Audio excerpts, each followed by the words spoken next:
നായകൻ ഒറ്റയ്ക്ക് പടജയിക്കുമ്പോഴല്ല ഒരു സാമ്രാജ്യം കൂടുതൽ കരുത്തുള്ളതും സുന്ദരവുമായി തീരുന്നത്. അവന്റെ ചോരയും നീരും വിയർപ്പും ഒഴുക്കി അവന്റെ തണലിൽ വളർത്തിയെടുത്ത അവന്റെ പടയാളികൾ അവനൊന്ന് കാലിടറിയാലും അവന് വേണ്ടി കോട്ടകൊത്തളങ്ങൾ ഇടിച്ചു വീഴാൻ മാത്രം പര്യാപ്തരാകുമ്പോഴാണ് ഒരു സാമ്രാജ്യം കൂടുതൽ മനോഹരവും കരുത്തുള്ളതുമായി തീരുന്നത്.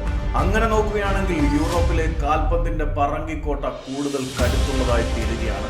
ക്രിസ്ത്യാനോ റൊണാൾഡോ എന്ന ഒറ്റയാൻ നൽകിയ ഊർജം സിരകളിൽ പേറിയ ഒരു തലമുറ കരുത്തുറ്റ പോരാളികളായി മാറി എതിരാളികളെ കുഴിച്ചു മൂടാൻ തപ്പിച്ചു വെണ്ണീറാക്കാൻ തയ്യാറാകുമ്പോൾ ക്രിസ്ത്യാനോ റൊണാൾഡോ പകർന്നു നൽകിയ ഊർജം മാത്രം മതിയവർക്ക്. ക്രിസ്ത്യാനോയ്ക്കൊന്ന് കാലിടറിപ്പോയാലും അവന് വേണ്ടി പട ജയിക്കാൻ കരുത്തുള്ള ഒരു തലമുറയെ വാർത്തെടുക്കാൻ അവന്റെ ഇത്ര കാലത്തെയും സമർപ്പണത്തിന് കഴിഞ്ഞിട്ടുണ്ട് ഇന്ന് നൈജീരിയക്കെതിരെയുള്ള മത്സരം. ക്രിസ്ത്യാനോ റൊണാൾഡോയ്ക്കൊന്ന് കാലിടറിപ്പോയേക്കാം. അവന് വേണ്ടിയുള്ള സപ്ലൈ ചാനലുകൾ കട്ട് ചെയ്യാനായിരുന്നു ഇന്ന് നൈജീരിയൻ ഡിഫൻസ് പഠിച്ച പണി 18 നൽകിയത്.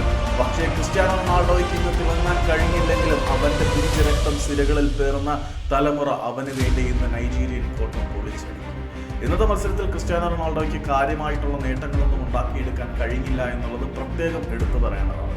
40 വയസ്സിലേറെയായ ക്രിസ്ത്യാനോ റൊണാൾഡോ ഇപ്പോഴും ഇങ്ങനെ കളിക്കുന്നത് തന്നെ ലോക കായിക ചരിത്രത്തിൽ ഒരു അത്ഭുതം തന്നെയാണ്. അവിടെ നിന്നും അവന്റെ ഊർജം സിരകളിൽ സന്നിവേശിപ്പിച്ച ഒരു പട ബ്രൂണോ ആയാലും സിൽവ ആയാലും എല്ലാവരും അവന് വേണ്ടി പൊരുതാൻ തയ്യാറായിരുന്നു. മെസ്സിനെ പോലുള്ള ഒരു പട ക്രിസ്ത്യാനോ റൊണാൾഡോയ്ക്ക് വേണ്ടി പൊരുതാൻ തയ്യാറായിരിക്കുകയാണ്. ക്രിസ്ത്യാനോ റൊണാൾഡോ ഇന്ന് ചില അവസരങ്ങൾ നഷ്ടപ്പെടുത്തി. ക്രിസ്ത്യാനോ എന്ന ഒരൊറ്റ ബിന്ദുവിനെ മാത്രം ആശ്രയിച്ചല്ല ഇപ്പോൾ പോർച്ചുഗീസ് ഫുട്ബോൾ സഞ്ചരിച്ചുകൊണ്ടിരിക്കുന്നു. ക്രിസ്ത്യാനോ റൊണാൾഡോ ഇന്നത്തെ മത്സരത്തിൽ നിറം മങ്ങിപ്പോയെങ്കിലും ക്രിസ്ത്യാനോ റൊണാൾഡോ എന്ന ആർപ്പുവിളികൾ അന്തരീക്ഷത്തിൽ മുഖരിതമായിരുന്നു. പക്ഷേ ക്രിസ്ത്യാനോ റൊണാൾഡോയ്ക്ക് വേണ്ടി പിന്നിൽ നിന്നുള്ള ആളുകൾ നന്നായിട്ട് കളിച്ചു. ക്രിസ്ത്യാനോയിലേക്കുള്ള പാസിംഗ് ചാനലുകൾ സപ്ലൈ ചെയ്യാൻ നൈജീരിയൻ ഡിഫൻസ് നന്നായിട്ട് പണിപ്പെട്ടു. അവരുടെ പണിയിൽ വിജയിച്ചു എന്ന് പറയുന്നതായിരിക്കും ശരി.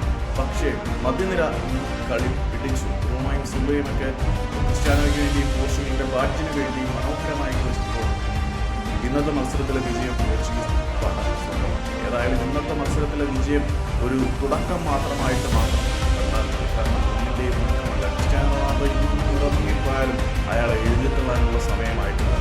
വിശ്വലോകത്തിന്റെ വേദിയിലേക്ക് ഫുട്ബോളിന്റെ വേദിയിലേക്ക് ഒരിക്കൽ കൂടി അയാൾ തന്റെ ലാസ്റ്റ് ഡാൻസിൽ ഇറങ്ങി വരുമ്പോൾ എന്തെങ്കിലും ട്വിറ്ററിൽ പറയുകയാണെങ്കിൽ ഇന്നത്തെ മത്സരത്തിൽ പോർച്ചുഗീസ് വിജയിച്ചു. പതിനെയുടെ ഡോമിനേഷൻ റൊണാൾഡോയ്ക്ക് പന്തുകൾ എത്താതിരിക്കാൻ നൈജീരിയൻ ഡിഫൻസ് നന്നായിട്ട് പണിപ്പെട്ടു. എന്നിട്ട് ക്രിസ്ത്യാനോയിലേക്ക് ചില പന്തുകൾ എത്തിയെങ്കിൽ പോലും ക്രിസ്ത്യാനോയ്ക്ക് അതിനെ കാര്യമായിട്ട് കൺവേർട്ട് ചെയ്യാൻ കഴിഞ്ഞില്ല.